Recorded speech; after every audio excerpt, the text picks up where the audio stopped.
So in order to transform your reality, you have to operate in the state of mind of receiving. Point blank, period. You have to operate in the state of mind of receiving. And at the foundation of receiving is going to require trust, but is going to require forgiveness, is going to require releasing things, because these things that we hold on our souls, they harden our hearts. They get inside of our mind, and they cause us to self-sabotage. And another episode I'll talk about it more, but I've talked about it here on the platform again, that anytime God is allowing someone to operate in self-sabotage, the scripture says that he hardens their heart. So when your heart is hardened, naturally, the consequence is going to be self-sabotage. So when we have hardened hearts towards ourselves, hardened hearts towards others, it naturally brings us into self-sabotage. So if you find yourself stuck and wanting a transformation and a change to happen, the reality is that you're going to have to release whatever it is that you're holding on to, because I can guarantee you, where there is a feeling of stuckness and where there is a feeling of like, oh my gosh, I need to move and I need to change my reality, what's going on? You're holding on to some stuff.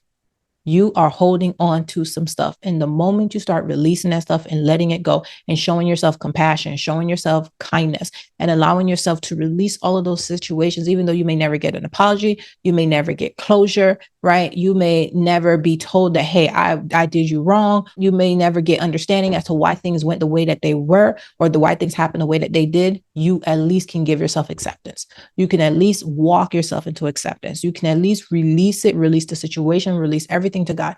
When you do that, you leave room for what God has for you.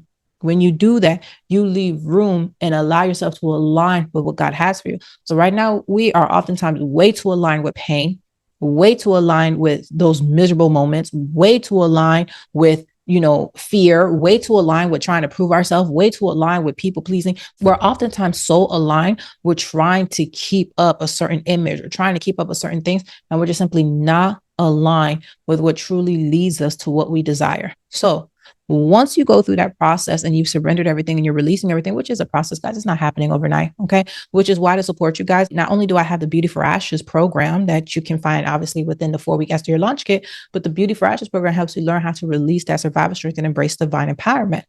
But very specifically, I have the 30-day realignment guide. And that 30-day realignment guide is helping you day by day, practically being so intentional about aligning yourself mentally, tackling different things mentally, emotionally, spiritually, right, that are happening so that you can get into full alignment with where God is taking you. And when you can rest into that surrender, you will naturally, like the evidence in the transformation of your life is a natural consequence. I believe in natural consequences, cause and effect, okay? And when you are allowing yourself to be healed and you are embracing God's love, you're embracing his forgiveness.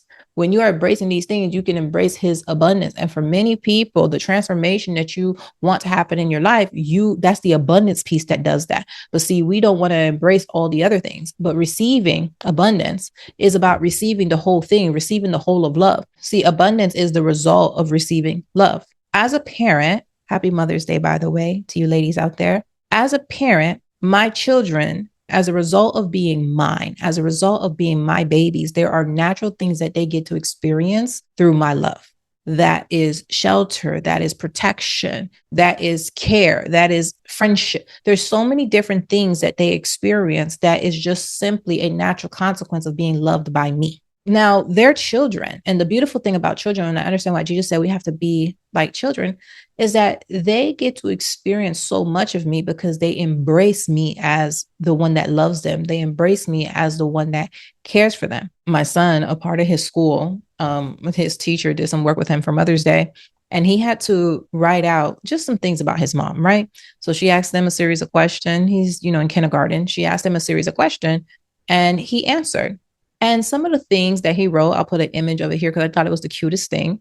Some of the things that he wrote about me, right, is that I'm in my 30s, somewhere up in there, 37. I'm up in there somewhere, he goes. And then it was, what does she love to do? What is one of his favorite things, right, about me? It's like cooking. What is she good at? She's good at cooking. That little boy can eat, right? And then he's like, what does she always say? She always says, I love you. That's his experience of me.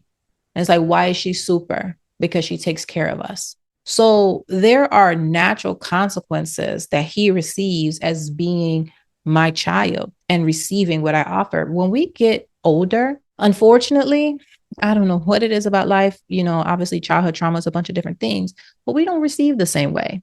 We don't embrace love the same way, even from the people that took care of us, even from the people that once nursed us, even from the people that once, maybe were the apple of their eye. In some cases, maybe not. But for those people who played some role of guardianship, sometimes we grow up and there's an estrangement there. There's a separation there. And in that separation, the natural consequences that we would receive by being loved by them, that's cut off.